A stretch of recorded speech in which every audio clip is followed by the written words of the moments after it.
Part 4. In this section, we will look at how to deal with incidents of discrimination when delivering services. We will also consider what you need to know about raising concerns, who can support you within your organization, and what responsibilities each person has. Dealing with discrimination and prejudice can be difficult and challenging and requires a thoughtful and proactive approach. An individual comment may seem like something small, but it forms part of a whole for the person experiencing discrimination. There can be other factors that may make you unsure about what approach is right, for example dementia, culture, or the position of the person in your organization. In order to have the confidence to address issues of prejudice and discrimination that may happen, you should equip yourself with some of the tactics available. Firstly, educate yourself. Understand what discrimination looks like. Knowing the various forms of discrimination will help you recognize it when it happens. Understand your organization's policies. They should have guidelines on how to handle discrimination. Be observant and listen. Pay attention to what's going on around you. Sometimes, people affected by discrimination might not feel able to speak out. Speak up. If you witness discrimination, address it respectfully and tactfully. People may not realize that they are being discriminatory. A calm and informed conversation can be a starting point for change. When delivering services or support to people, we must make sure that we don't act in a discriminatory manner, even if it is unconscious and not malicious. Avoid making assumptions when providing a service. This is crucial for maintaining professionalism and ensuring effective delivery. Here are some tips. Active listening. Pay close attention to what people say and how they say it. This helps in understanding their needs and expectations. Ask open-ended questions. Encourage people to express their needs and preferences. Questions like "What would you like to be called?" or "Is there anything I can help with?" Avoid stereotyping. Be aware of stereotypes and consciously avoid making judgments based on little information. Treat each person as an individual with unique needs and preferences. Cultural sensitivity. Be aware of possible cultural differences and respect them. If you're uncertain, it's okay to ask politely. Clarify and confirm. If you're unsure about something, ask for clarification. Empathy. Get to know the person you are supporting. Try to understand their perspectives. This can help you provide a service that meets their needs. Feedback. Encourage and welcome feedback. This can help you learn and improve the way you provide your service. Continuous learning. Continuous learning is about being proactive in acquiring new knowledge and skills, ensuring that your service remains relevant. By practicing these strategies, you can minimize assumptions, improve communication, prevent offense, and improve the quality of service you provide. And remember, the best source of information is the person themselves.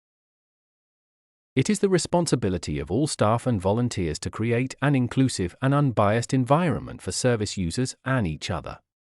So what should you do if you witness discrimination as a volunteer? Here is an example of a typical process within a charity. Volunteer Emily has observed another volunteer, David, making racially insensitive remarks towards a group of beneficiaries from diverse backgrounds.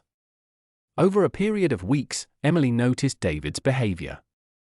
Emily documented these remarks, noting the dates, times, and context. She also observed the negative impact this behavior had on some older people of color.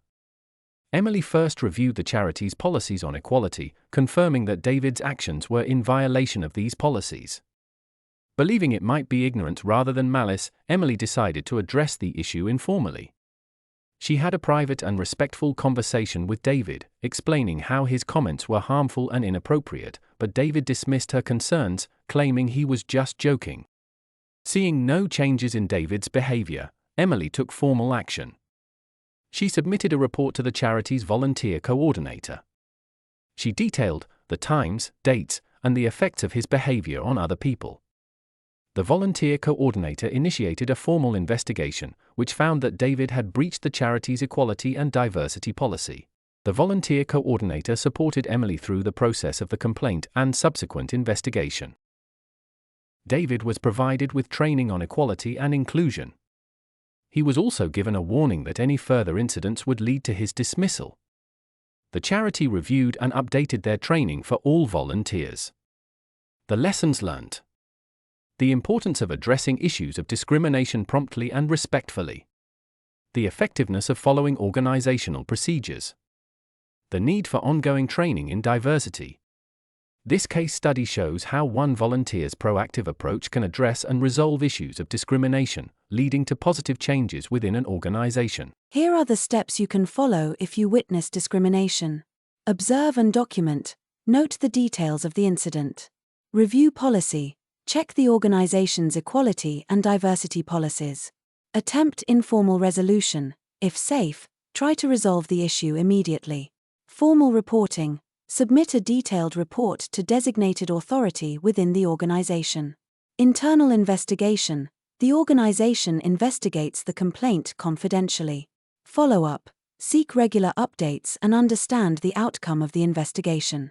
External reporting. If unresolved, escalate to external bodies like the Charity Commission. Seek support. Access support from peers, legal advisors, or counseling services. Reflect and learn. Reflect on the experience for personal and organizational development.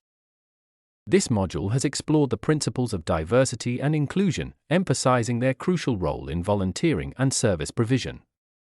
We've looked at the legal and ethical responsibilities concerning diversity, focusing on the Equality Act 2010 and the concept of protected characteristics.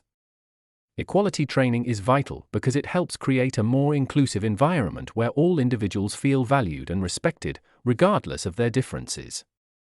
Such training equips volunteers and staff with the knowledge and skills to recognize and challenge discriminatory behaviors and practices effectively.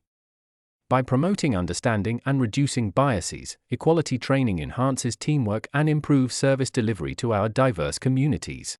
We have outlined practical strategies to address incidents of discrimination, including recognizing the impact of your unconscious biases and understanding intersectionality, how overlapping identities can affect an individual's experience of discrimination.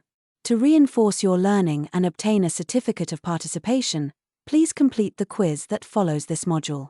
To help your continuous development, this module includes a selection of downloadable resources and links.